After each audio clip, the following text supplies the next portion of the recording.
Good morning, good afternoon, and good evening, and welcome once again to the Mental Health Comedy Podcast. My name is Ed Krasnick. I'm your co-host. My co-host, the great Jennifer Kolari, will be along shortly.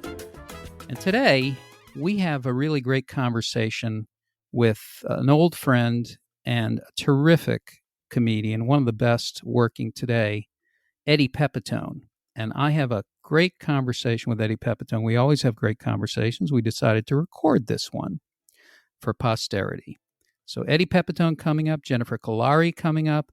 We are the show that unites mental health and comedy. We also practice resilient skills, practice skills of well-being, because mental health is a practice. And that's the last thing I'm going to say that refers to that. It is a practice like basketball is a practice.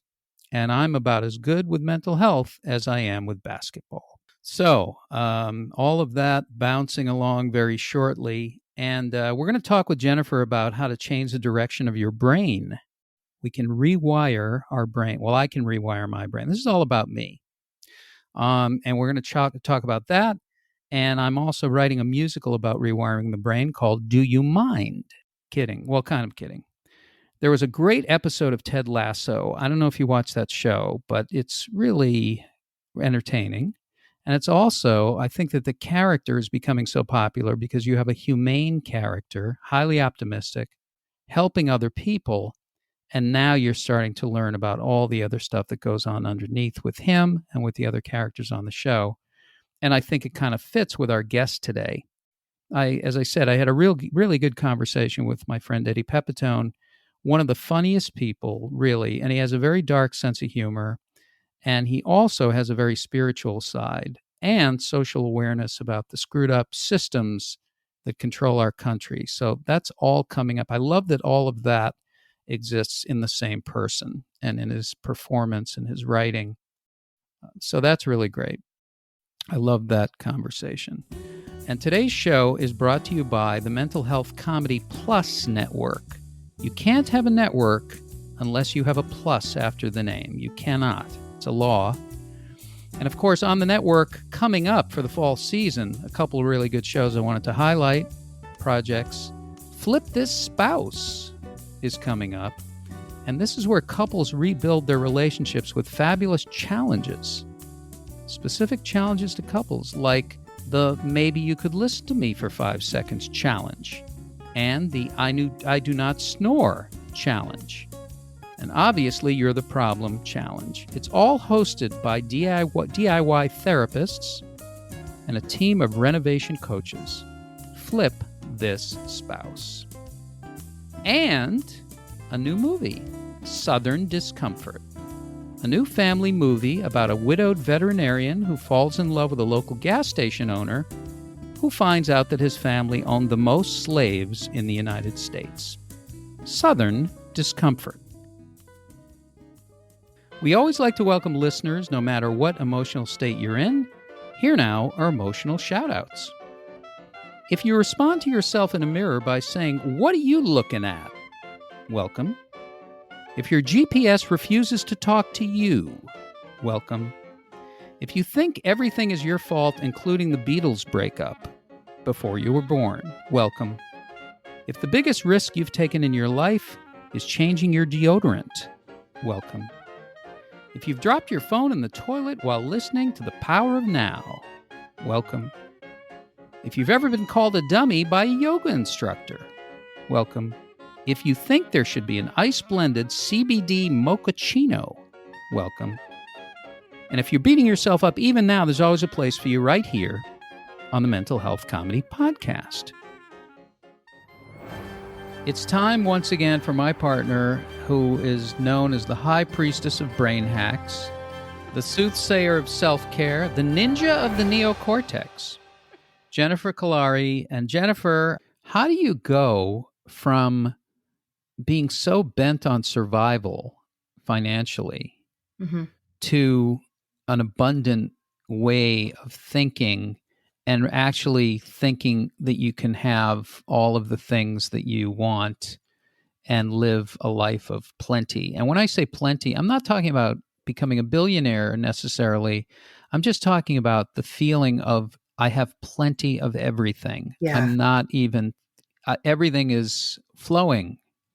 Well, and the feeling of having enough is really important. And so many people don't have that. Even people who are millionaires and billionaires, they're still looking for that next thing, because a lot of us live in this way of thinking like it's that next thing that we're going to buy. It's that next thing that we're going to own. That's actually going to give us enough. And it will never come from something you buy. It will never come from something someone says. It will never come from something you achieve. It will come from you. And I know it sounds so corny, but that is the absolute truth. Nothing external is going to help you with your sense of self. So if we break that down, but it's a very complicated thing, wealth and abundance, and there are people who have very little and feel incredibly wealthy, right? And there's people who have so much and feel completely poverty stricken. And there's some reality, obviously, to it when you're worried about where your next meal is going to come from. But for most of us, although there are some people who are really struggling during the pandemic, but the answer is the same. When you're looking for what you want, think about what you already have. And I know that sounds really hard if you're really struggling, but wherever you have enough, and that could be clean water coming from the tap, it could be sunshine on your face, it could be how many flowers are on a tree or a bush. It's forcing your brain to look at where you already have abundance. Where do you already have plenty? If you're lucky enough, it might be love with your family. I mean, it's everywhere. And if you have this mindset that nothing ever works and you don't have enough and there's never enough, and your brain will believe that, and it will start basically reflecting that back to you in more and more ways. So in order to get what you want, you have to think about what you want instead of what you don't want. And that's really hard. Most of us walk around all day long thinking about what's not working, what isn't happening, what I don't have, what they have that I don't have. And that's a mindset. And your whole neurobiochemistry will set itself to that thermostat. Can you catch yourself thinking like that and actually say, thank you, brain, for doing your job? Mm-hmm. I know you have to, I know you're on, I know you're on duty. I do have enough. Yes, you can. In fact, that's one of the things that you should be practicing all the time, right? So you first kind of start with, and it's often a feeling like you see someone that has something you don't have, or your bills are piling up and you don't want to open them, and you have to, but you get that pit in your stomach, you get that awful feeling. And again, the midbrain doesn't know the difference between bills that are piling up and a tiger that's about to leap at you. It's the same thing, right? And so basically, yeah, you put your hand on your heart, which is actually, your hand is actually electromagnetic, and so is the blood in your body. So when you put your hand physically over your heart, what you're doing is you're actually pulling blood to the part of your heart that actually helps you to feel, because we've talked about brain heart coherence, right? It helps you to center yourself. So you put your hand right on your heart and you say, thank you, anxiety. These bills are real. These financial struggles are real. Thank you for coming out, fighting and being so feisty and sassy and looking out for me all the time. I really do appreciate it. But as difficult as this seems, this is not a life or death situation right now. This is not an immediate emergency. Thank you. You can go. Send it love. I know it sounds so silly, but this is so biochemically accurate. Send that part of your thinking and your brain love for looking after you. It's not the enemy. It's trying to save you. It's just doing too good a job.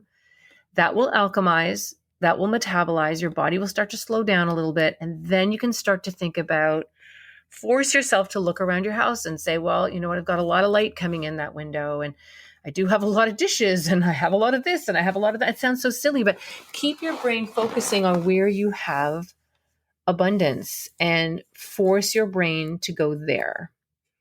That thinking, that vibration, your brain will reset, because it really is like a thermostat. It's like a thermostat in a furnace.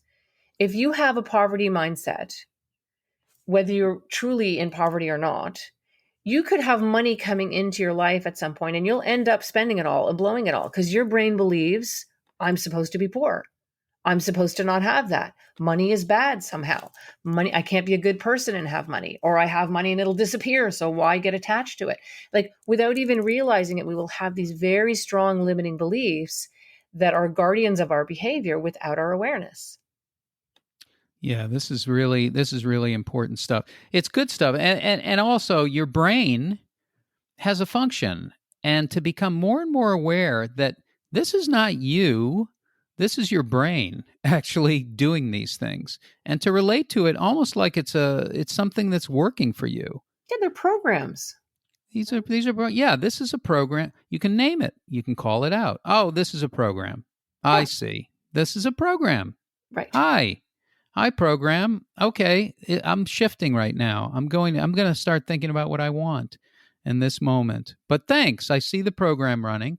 Yeah, it was good for me when I was a little kid because I didn't understand. Now I understand. It's a program. Yeah, that's huge. That is huge. The whole conversation today is about regulation, and that's the first way to do it is to recognize that these are programs that were installed at different points in our life, usually prior to the age of 7.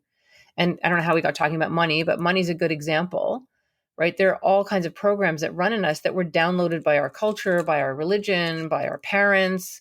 We all have different beliefs. Maybe our parents believed, you weren't important if you didn't have money, or only rich people can't be nice people, right? Or, if you can't be a good person and have money, or everything good ends up, leaving me. Whatever the belief is, just acknowledging, that's a program.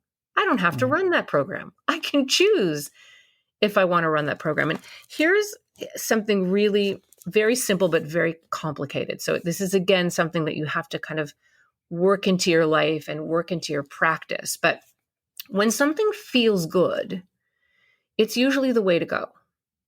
And when something feels awful, it's not the way to go. So when you're walking around thinking about what you don't have, or feeling angry, or feeling like people in your life, are letting you down, or whatever, we're doing that ranting thing in our head. We're going to feel gross when we do that. We're going to feel upset when we do that. That is your brain telling you that your higher self, your best self, does not agree, and it's going to show up in ugly, icky emotions in your body. When you can train your brain to start thinking about things that do feel good. Well, let's think about the people in my life that I do feel comfortable with, and let's think about the people that make me smile and where I do have abundance. And you'll feel it in your body. You'll actually feel different. Our emotions are there to tell us whether we're on the road or off the road. And those negative emotions are our GPS system. They're not bad or good. They're just telling us we're off the road. One of the best. Find his comedy special For the Masses on Amazon Prime. Here's my conversation with the great Eddie Pepitone. First of all, Eddie, I Yes. never ask you the question, how are you today? Because I think it's a multi-layered question. I think my question for you is, who are you today? That is a great question, and I'm so glad you asked. I am Eddie, the spiritual seeker. That's part of it. Yeah. I am Eddie, the fancy monkey. That's my favorite term to describe human beings lately. Fancy monkeys. Have you heard that one? I haven't heard it, but it makes me think that the movie Planet of the Apes would be a lot different if people approached it that way. Yeah, exactly. I mean, we are not. What's the fancy monkey? So, fancy monkey, what does it mean to you? It means that we regard ourselves way too highly because of our egos. We are just fancy monkeys. We have a little bit more development of the brain. There were only a couple of us who did well here. Mozart, Who I did would say well? he did well here. Yeah, Mozart, Galileo, right. Kate Moss, the model. She did really well. Yeah. uh, then the rest of us are like just the planet and is going to. I mean, the human species is on its way out. We can all see that with the eco catastrophe that is right here at our doorstep and happening now. So if it weren't for Mozart's work and Kate Moss, I don't think we'd even be remembered. Is there any way that I could put Mozart and Kate Moss in like a house like Big Brother? She would become his Salieri, or she would be Salieri. Would be a There great would thing. be a lot of Salieri going on, but Yes, yes, there would be. Now, Eddie, I have to ask you because we had breakfast the other day. Great breakfast, by the way. Thank you. yes, And I have to ask you. You're vegan, okay? yeah. Here's what I'm going to ask you. What is in your mental health diet? What do you let in, and what do you keep out? Well, that is, as you know, the way we are built. You can have all the book knowledge of what to keep in and what to keep out, but it really is diligent work to make conscious choices in this life. I find that most of uh, the things that I'm choosing are unconscious. Like I unconsciously want to eat now because, and it's because I'm trying to feel safe. You know what I mean? Like to become conscious of those deep levels of unconsciousness is very hard to do in our lives. And I think it really does take a lot of work and a lot of commitment. And that's one thing I'm working on, is to make my choices during the day conscious. And they don't always have to be, and I totally applaud you for that. In fact, I am applauding, but my mic setting is off. But the thing is that they don't have to be big sweeping choices. No, They can be very small, very, very small, very tiny, almost like, just noticing your thoughts, noticing what you're thinking. It that could is be so could true. be closing your eyes for a minute and taking a breath. It doesn't have to be this big, Yeah, a big thing. that's right. And it doesn't have to take time. It could be momentary.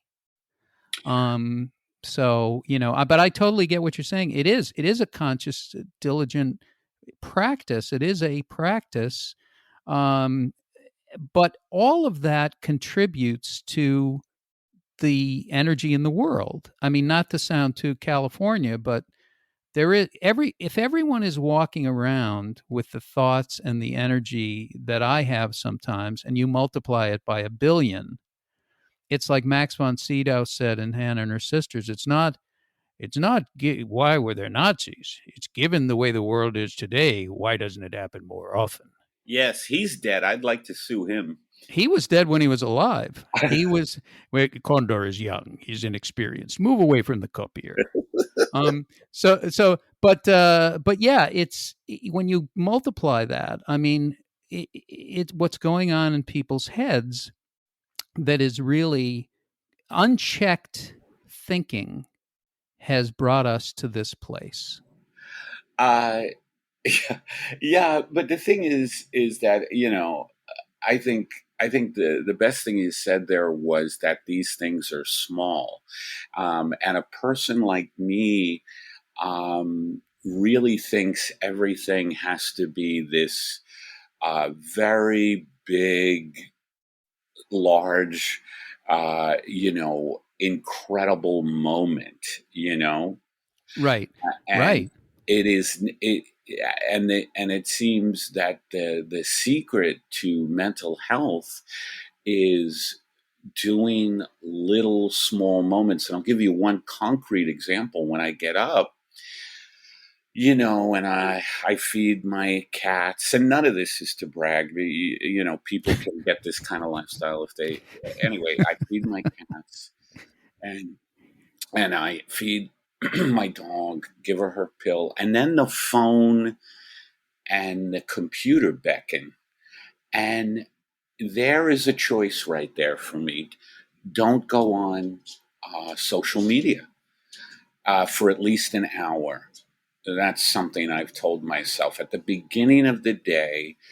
Do not go on social media for the first hour of the day. Do some spiritual work, which can be, watching Kate Moss. No, it could be whatever, listening to an audio book by Dr. David Hawkins, who I love. Have you gotten into David Hawkins at all? No. Oh wow, he's amazing. I recommend uh, I recommend David Hawkins. Are you opening for Hawkins these days? No, he's using Bert Kreischer. Uh, he likes the shirtless thing that Kreischer does, but Yeah, it's good. It's good. so anyway, so that's an example of it, and that choice of not going on social media for my first hour, it can really set the tone of my day. Like I'm more centered, and then and then another choice. Let's say the next choice that can affect my day is what to eat. Like I can eat really sweet stuff that'll give me this temporary sugar boost, but then I'll crash. So maybe something, a little more nourishing. You know what I mean? And that's what the days are. And then maybe I decide to do some stretches instead of laying down. You know what I mean? And I don't want to frame it like, good, bad, because one of the biggest things that stops mental health growth, I think, is judging yourself, because these habits that we're trying to, these good habits that we're trying to make part of our lives, they're going to be one step forward, two steps backward sometime. We have to be compassionate with ourselves. Well, everything that you've said should be on some kind of a tape or a program or a CD or whatever they're using these days, some kind of a streaming platform. Although, this is a show. That's right. I forgot. This is a show now. You're listening to the Mental Health Comedy Podcast with our special guest, Eddie Pepitone, with Jennifer Kolari, Eddie Pepitone. But you know what? I have to say, the way you said what you said, the tone of your voice, first of all, that's what always has fascinated me about you, is that you have probably the biggest range in tone, vocal tone, of anybody that I know who's a performer, other than Patti LaBelle. She had a big swing, but she wasn't that funny, But you're funnier than Patti LaBelle.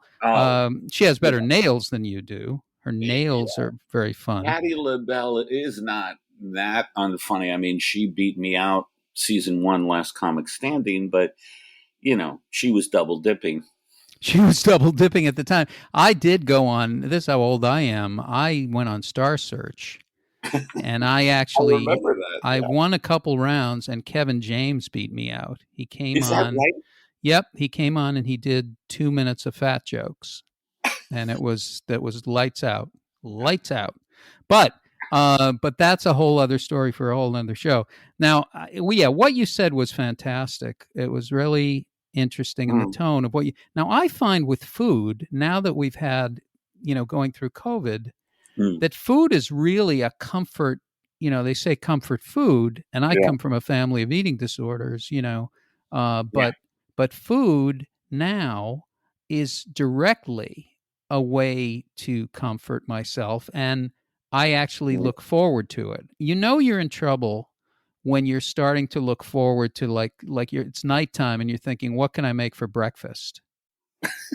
And I'm literally thinking, geez, I could have waffles. That'd be good.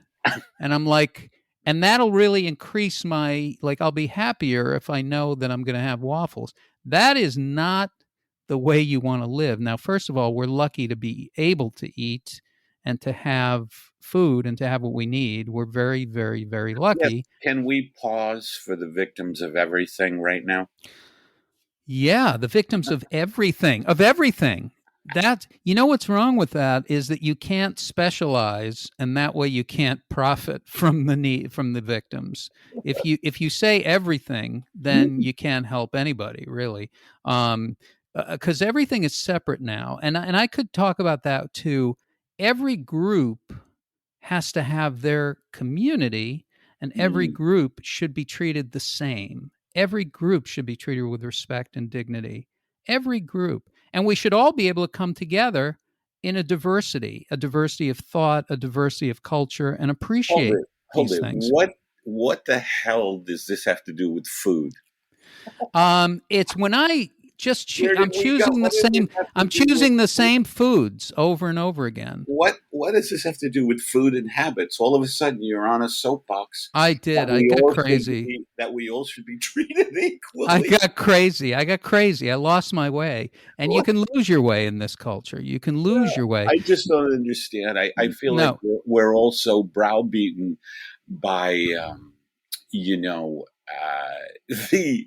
the the thought police that we feel it necessary to Oh, make. you have to qualify everything. You Well, must qualify everything. you just felt it necessary to make a speech about how we Yes. should all be treated equally in the middle of Yes. talking about, do I have waffles? Yes, because All I right. brought something in. But yes, but speaking of waffles, Mm, all waffles should be treated equal. No, right. the problem is, and that's another issue, the comfort factor with food. You're feeding your emotions. You're literally trying to take care of yourself. And if I said to myself at night, when I was thinking about making breakfast, because that would comfort me, I Yeah. would say, hey, I really need some comfort right now, obviously, because I'm reaching for that thing. And you know what? I'm just going to give myself a pat on the back. I'm just going to give myself a moment here to realize that I'm a human being and it's okay to have comfort. Like Yeah. it's good thing to have comfort. Just that and move on and Yeah. move on. Yeah, that is, that's the thing that I've been learning about, and I think what we're talking about is witnessing our thoughts, which gets back to being and making conscious choices during the day. You know what I mean? Yeah. Like, so witnessing our thoughts and not fucking judging them. Yeah, and you have and just have to, it is a practice. It's a conscious thing that you do. Like you say, the draw to go to social media. Okay, so the draw for me to check the Red Sox score is an Right. enormous draw, even though they're horrible and half the team is on COVID and they can't win a game. I still have to check, and Mhm. then it screws up my thought process. It's like because Well, I'm checking on them. I'm not watching the game. I'm checking on them. oh, But I but see but that. see but I see do the same thing. I do the same thing. if you're a sports fan, you do that. But the thing is, you say to yourself, I know there's going to be a big draw. I know I'm going to want to get to social media. I'm not going to do it. And I'm going to do something else that's going to nourish me. Do you find that when you're actually doing those things that are non-electronic, that it's like you become much bigger than your circumstances all of a sudden? It becomes like there's a gentle thing to it. I mean, sometimes you get thoughts racing through your head and everything, but there's a whole different quality to living if you unplug from the instant need to do something. Yeah, I think so. I think what happens is that you feel empowered, is what I think, by not giving in to the impulse for instant gratification on social media, um, and doing something that you're choosing, like reading a good book, right? You have it's a good feeling to feel like, oh, I have some agency in my life. And now you're not a fancy monkey. See, when you're Yeah, we're doing still that, fancy monkeys. We're well, you are a still fancy monkey, fancy monkeys. literally. But what happens is you become more animal and less human if you give in to instant gratification and you don't make conscious choices. You become more animal and less human. Well, the And only thing I don't like about what you're saying here is that you're rating it, you're judging it. well, that's true. That's I, true. I'm being serious, That's true. No, it is true. like it's like, oh, so when you do that, you're a good boy. Right, right. You want to. That's the brain. The brain is trying to Well, control it. I think a lot of this stuff that people deal with, I know I do, is this thing, I'm a bad boy, I'm a good boy, I'm a bad boy, I'm a Sure. bad boy. because Sure. I ate this stuff. It's all about this fucking punishment. And sometimes I remember reading a woman, I forget her name. I read a very interesting woman who said the key to uh, mental health is forgiving yourself. Well, I think it was that's a Kate good thing to Moss. be. Well, she's done a lot of forgive. She needs to do a lot of forgiving. No, she's done a lot of forgiving. No, forgiving yourself is an amazing thing because it goes the other way too. Shame is a very powerful thing. And so Yeah, forgiving yourself, yeah, judgment, releasing judgment, and just going easy. I mean, this is the easy way to go. We think it's a different way to go, but this is a kind of an easier way to go. And, there's a yeah, gentleness to it. yeah. I think we feel like it's tragic. I'm thinking of myself. It's tragic that we, are our own worst enemy.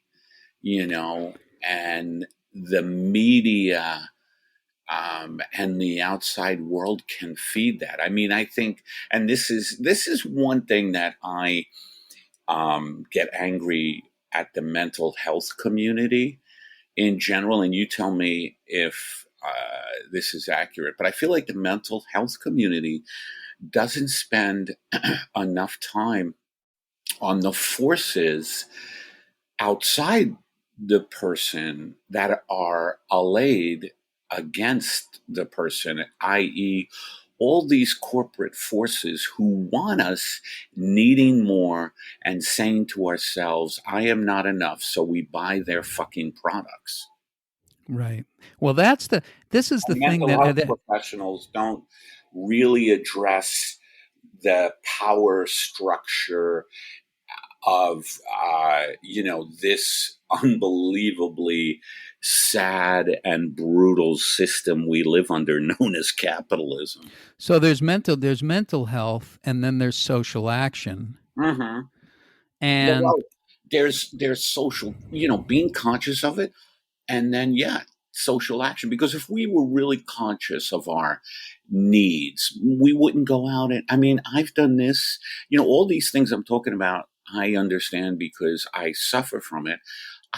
During the pandemic, I kept ordering things online, and I still do it. Like, I get excited if I order a pair of Patagonia pants, and you talk about following the Red Sox. I like track it. Where is it? Oh, okay. It was delivered to Sun Valley. oh Where boy. is it in Sun Valley? You become like a stalker of You your know what own I mean? Yeah. purchase. Hmm. Yeah, yeah, I understand that, and when listening to somebody like Christopher Hedges, like we were talking about the other day, you really do. You are amazed about the unraveling of culture through not a lot of people, but very powerful money and corporate greed, and what Well, that's doing to the culture. But yeah, I would say this too, because I don't know if you've heard this. I think I might have sent her to you. Her name is Anna Lemke, Dr. Anna Lemke. She's at Stanford, and she's a neuroscientist. And what she talks about is dopamine and mhm, where addiction comes from, right. and the fact that how the brain balances out, like how it wants to feed on dopamine, and this is the root of all commerce. The root of all commerce is that they're manipulating your dopamine. They're trying, and that's a chemical thing. It's actually a physical thing that's Right, happening. right. And that has been going on for throughout history, but especially now more than ever. There are different ways to do that. And Yeah. so, you know, Well, yeah, dopamine and addiction. Has been well documented. By the way, if you want to talk about addiction and mental health, my new number one guru is Gabor Mate. oh And, yes, I know and about Gabor he Mate. is Yeah. amazing.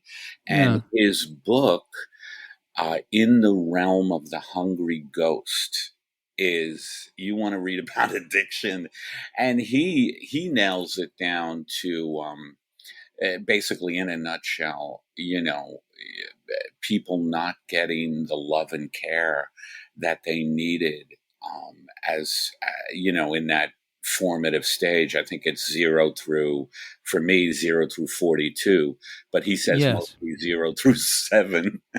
Yes, 0 through 42 is the correct answer. 0 through 7, yeah.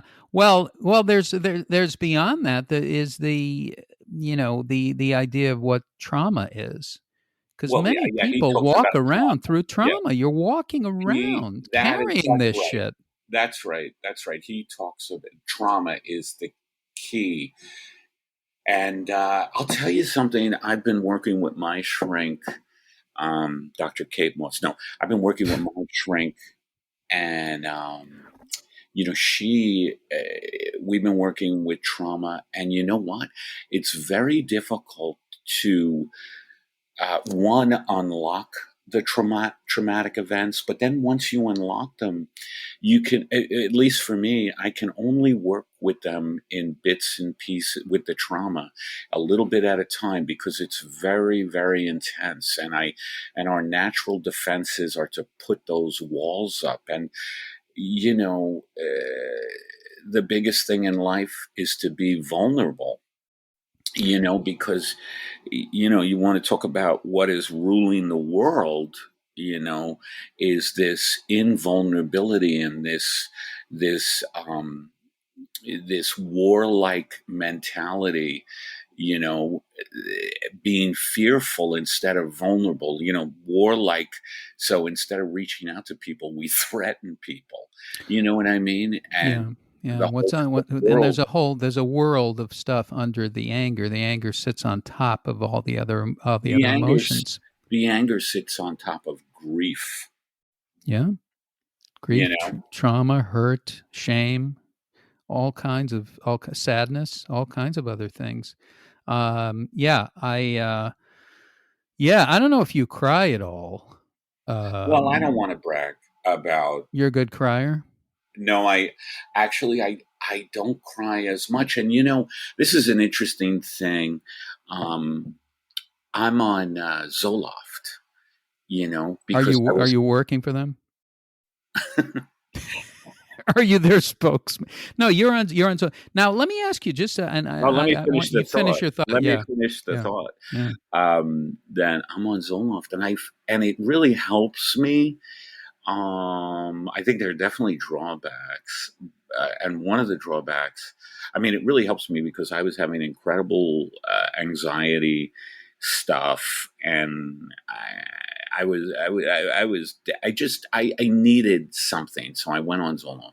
But one thing I think is that it does kind of keep me away from that kernel of trauma that exists in me. Hmm. Do you know what I mean? And I still choose to be on this Zoloft, And So if it you need, keeps you away from it. Keeps you away from well, it. Yeah. it kind of, buffers you a little bit from. And if you need Zoloft, I am distributing it out of the trunk of my car where the 405 meets the Yes. 101. Yes. Is it Sepulveda? Because I'll go to Sepulveda. Sepulveda, yes, exactly. Listen, if I could find something like that, the thing is, I have never found any like drug that actually speaks to what's going on with me. I've Really? never found anyone, and but I have wild swings if I get off of something. So I'm actually on Wellbutrin for many years because I don't want to come off of it because I know I'll have a big reaction to it. Wow, I know, I know. I got off of Prozac before this Zoloft.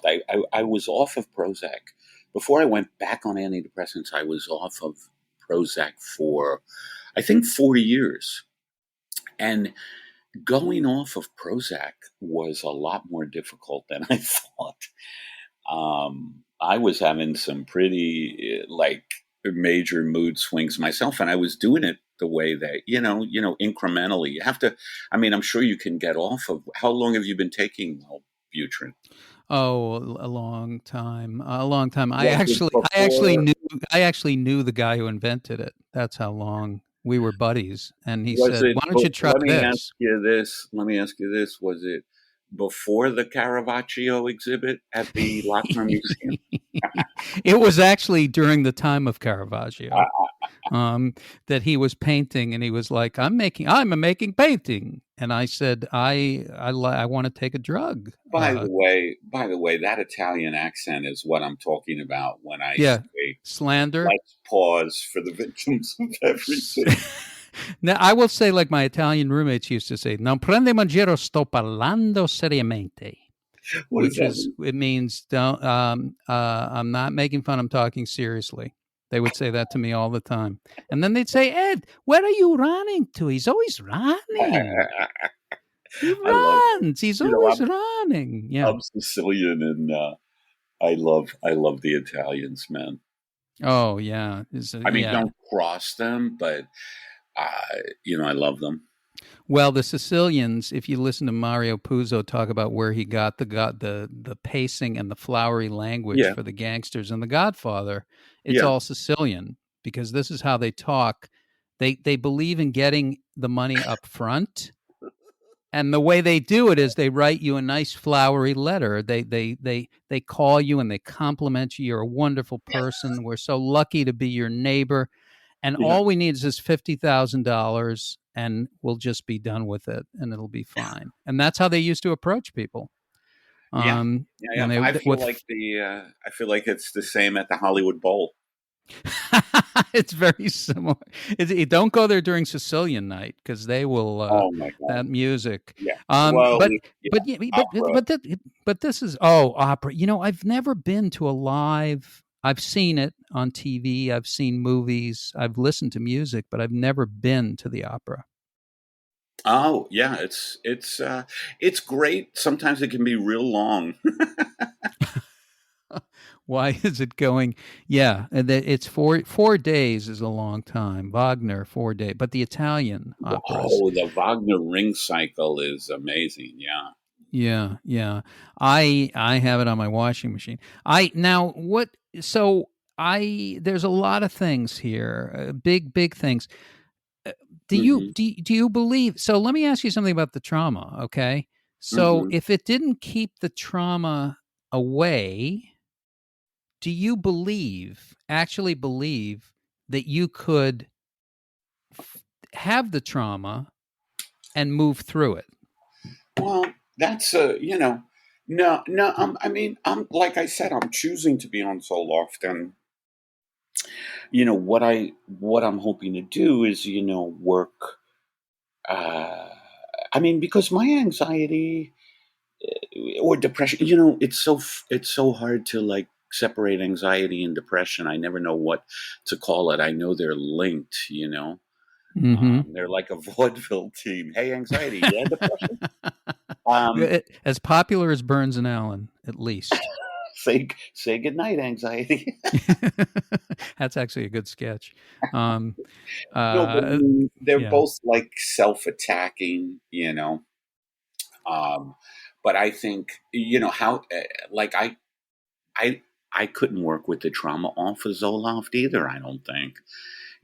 I think you have to find a balance. Yeah, you find the balance. That's right. Yeah, You find out what works for you, and there are a lot of different things. It's not one thing. There's a lot of different things. But the thing that you're doing in the morning where you're saying, I'm gonna do this and this is what I'm doing for myself, this is self-care, is it sends ripples through not only your life, but everybody that you come in contact with. I believe yeah, that.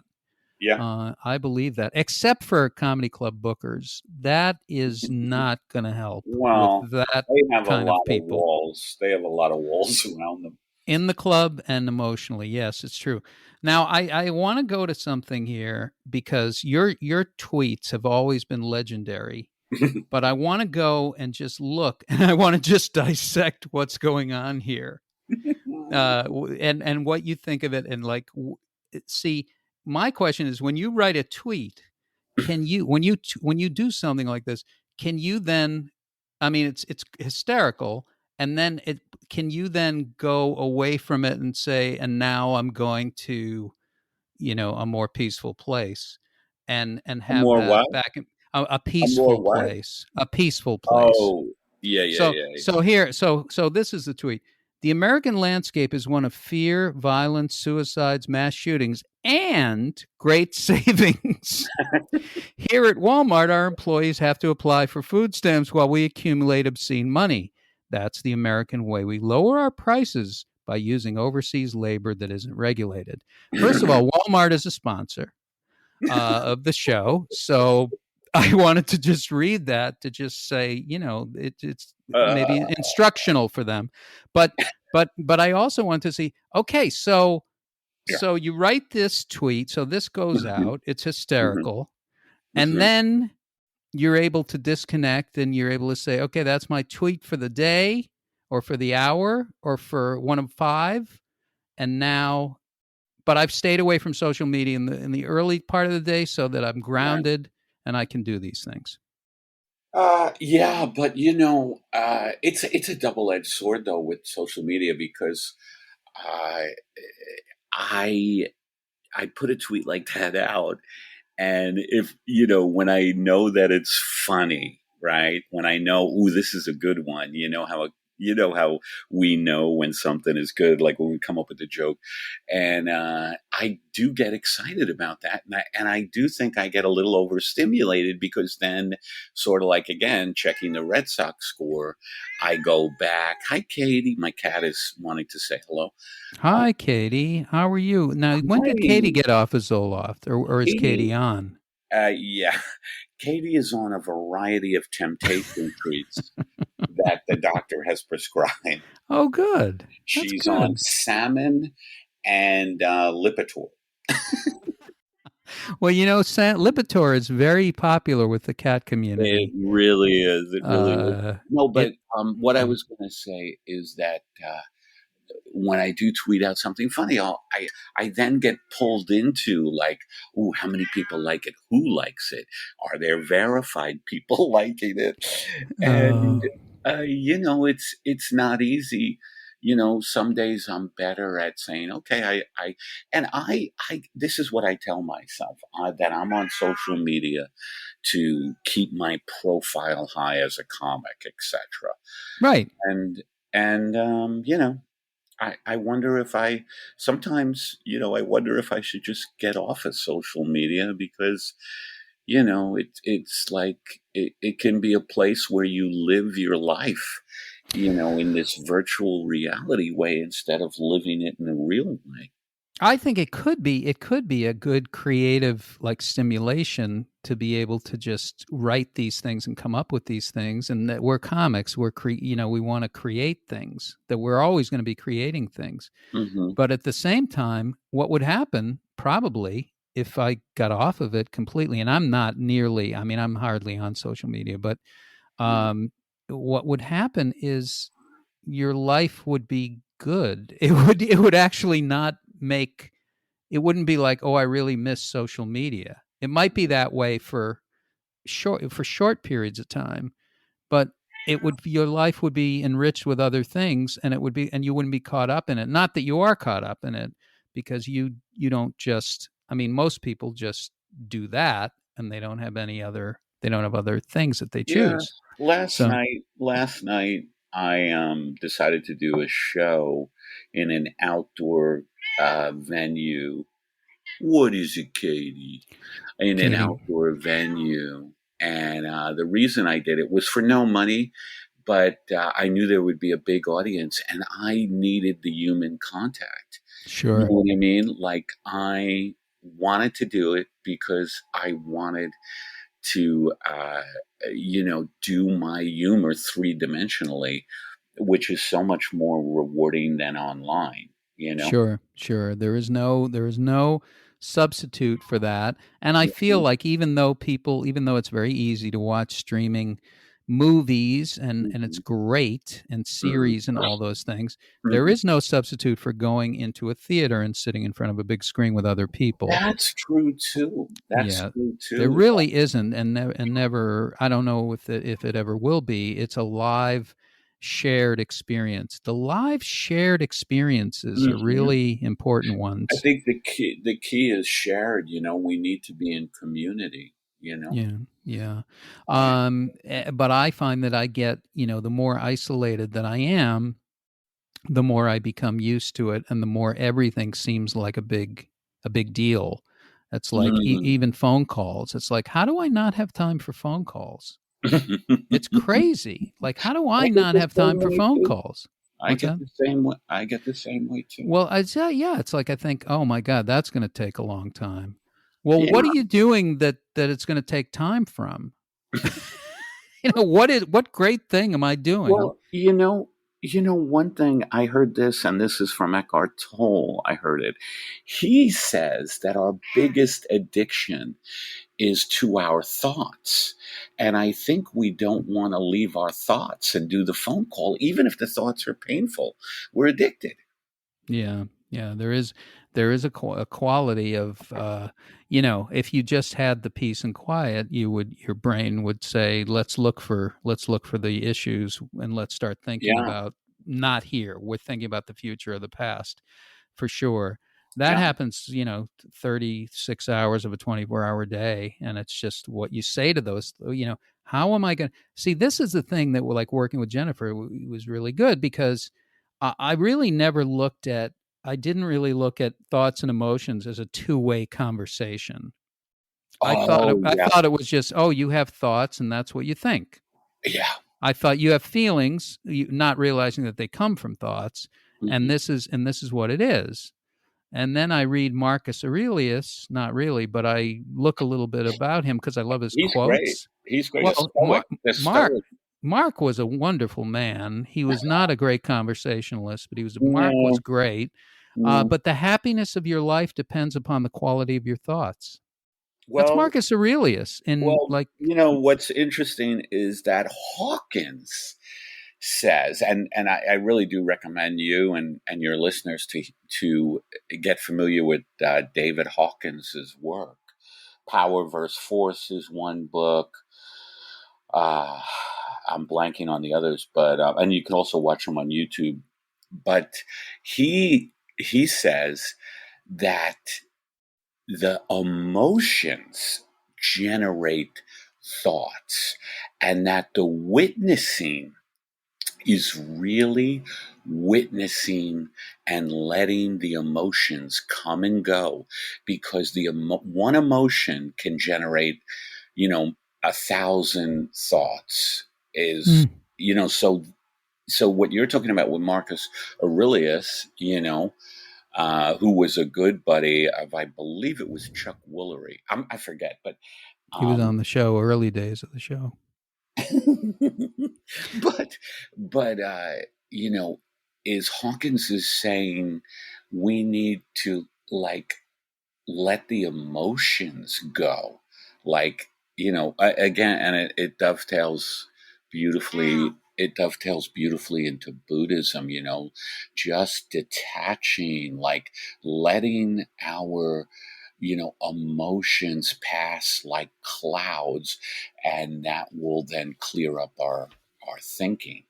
So I guess it's dialectical, though, that it goes back and forth. It's an ongoing dialogue. It's a river. But if you block it up and you let it run, or you think it means something, or you stop it, which is, what I walk around with, and what a lot of people walk around with, is this, that all of that stuff bottled up that just wants to go. Yeah. And the emotions, I think, are very related to trauma, which we touched on earlier, It all comes around to trauma. No matter, and I always like to encircle the show with trauma. Because no matter where you are, we're all in this together.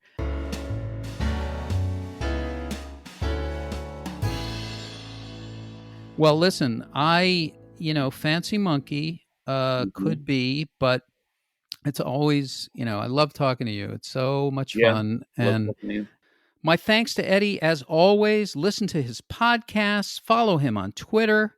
My thanks to Jennifer Kolari. Find out more about Jennifer's great work, her media, her books, her services at connectedparenting.com, connectedparenting.com. Find us at makelightmedia.com, MAKELIGHT, makelightmedia.com, or wherever you get your podcasts. Subscribe, join us, be a bridge, walk on us.